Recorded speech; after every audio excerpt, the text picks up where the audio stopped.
Здраво! Добре дојдовте на страната Разбудено семејство. Денес ќе зборуваме на една тема која што гласи како природата ги мести жените да бидат негувачи. Телото на жената е дизајнирано да дава од себе и преку ова природно негување кај жената доаѓа без нејзин напор и едноставно и овозможува на тој начин таа да се поврзе со другите. Всушност, ние жените сме основните градители на заедницата, ние сме собирачите на племето и затоа што на тој начин функционира женската енергија и поради нејзината биологија како природата го поставила женското тело, женките или жената едноставно ја има во себе моќта да негува. И ова природа на давање, за жал, културата често пати ја злоупотребува во своја корист, особено тоа се случува кога жената не е свесна, кога жената не е разбудена, за тоа како културата го прави тоа нешто и токму поради тоа се случува жената да се дава од себе до точка на заборав. Меѓутоа, ајде сега да видиме, да погледнеме како женското тело е поставено да биде давател. Да размислиме само за начините на кои што нашите тела се, како жени, се изворнено дизајнирани да раѓаат деца. Без разлика дали жената ќе избере да влезе во мајчинството или не, значи овде не е поентата во тоа, не станува збор за тоа, туку станува збор за тоа како нашата биолошка архитектура е поставена за раѓање.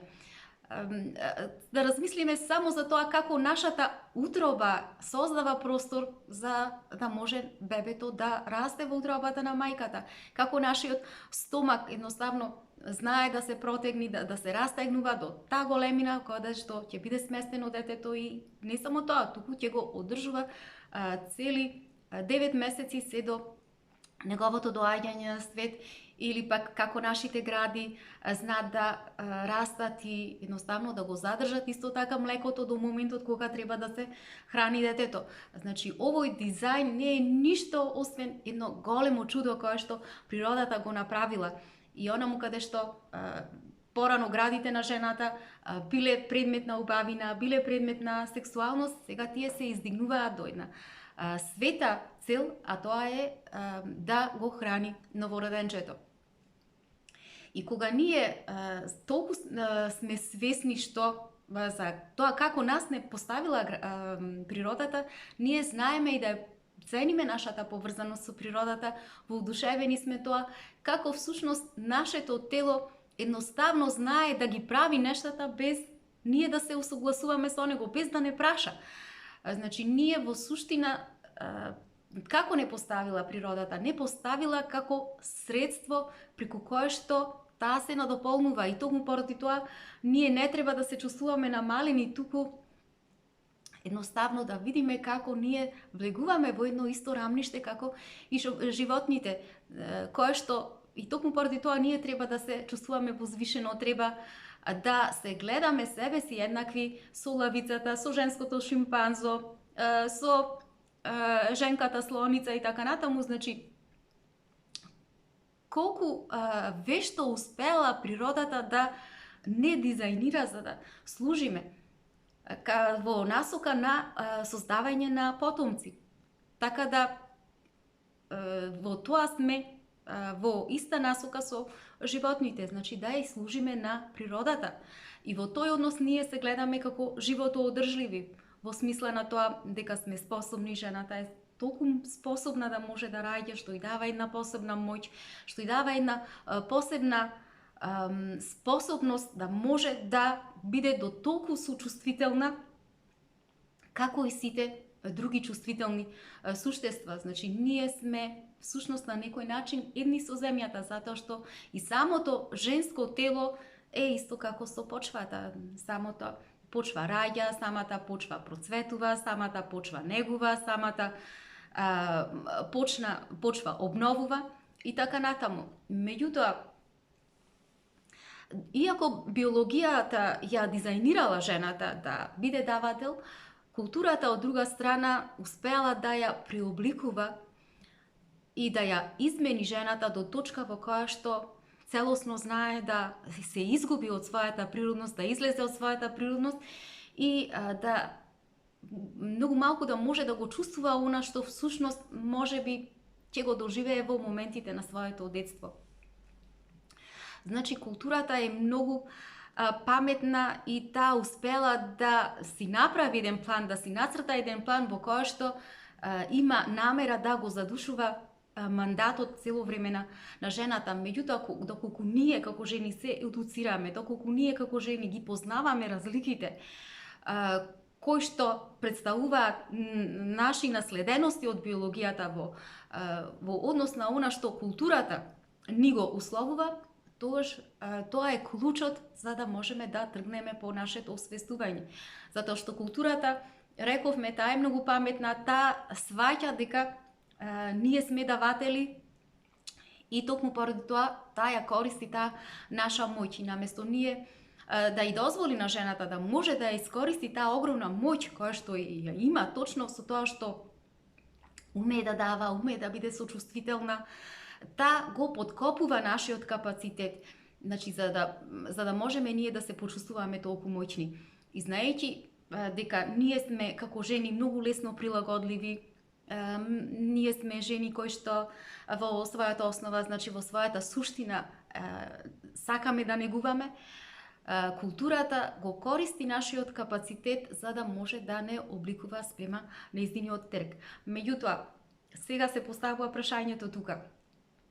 Како жената да го испочитува она што природно и доаѓа?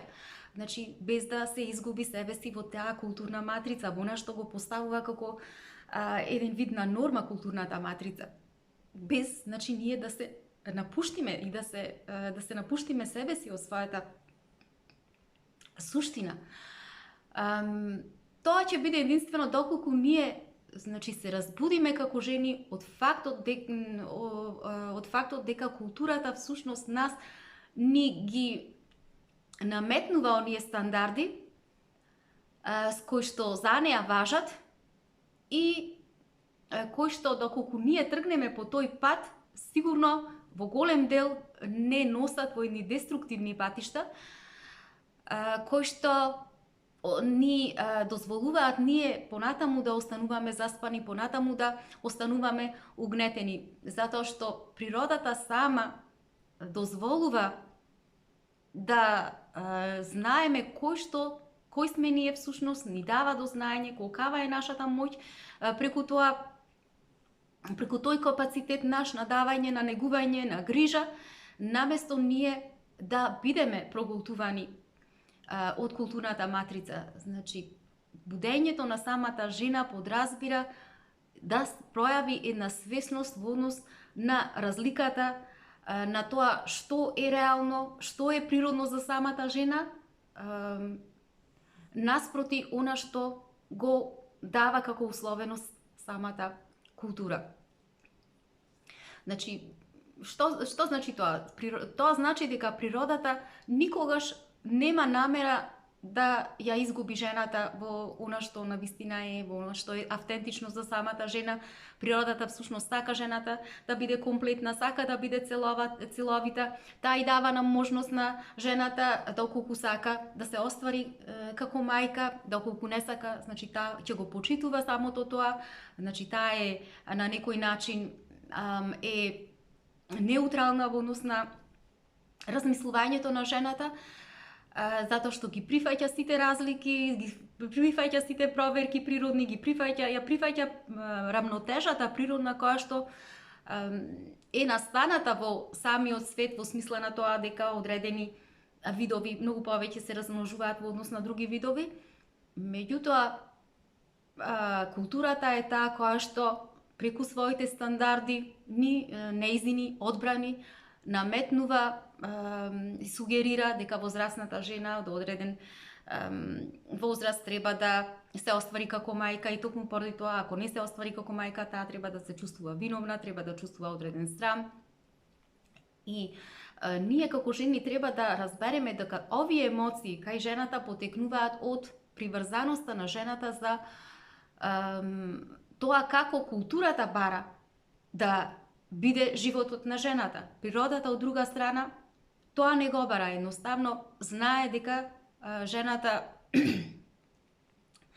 Не мора да оди по она која што значи остава неутрална позиција жената едноставно затоа што природата ја слави, ја воздигнува различитоста, а културата ја срами различитоста кај жената. Што значи дека ние како жени колку повеќе ја градиме свесноста за нашата биологија, тоа всушност ќе биде нашата сила за секое друго разбирање. За тоа што значи да имаме капацитет на негување, колкава моќ тој капацитет представува за нас, што представува значи тој капацитет да негуваме, да се грижиме, што предизвикува чувства на сочувствителност, а истовремено и да не ја забораваме и нашата сексуалност, да бидеме свесни за самото тоа. Значи, ние доколку сакаме себе си да се разбереме, психолошки, културно, духовно, пред се мора да тргнеме од тоа да ја освестиме нашата биологија, да бидеме свесни за она што природата нас ни го дала и да го испочитуваме сето тоа. И сето тоа секогаш да си го имаме во преден план, да испочитуваме нашата женска енергија, за да не бидеме починати од патриархатот. Драги мои, тоа би било се за ова видео. Имајте убав ден, се гледаме понатаму.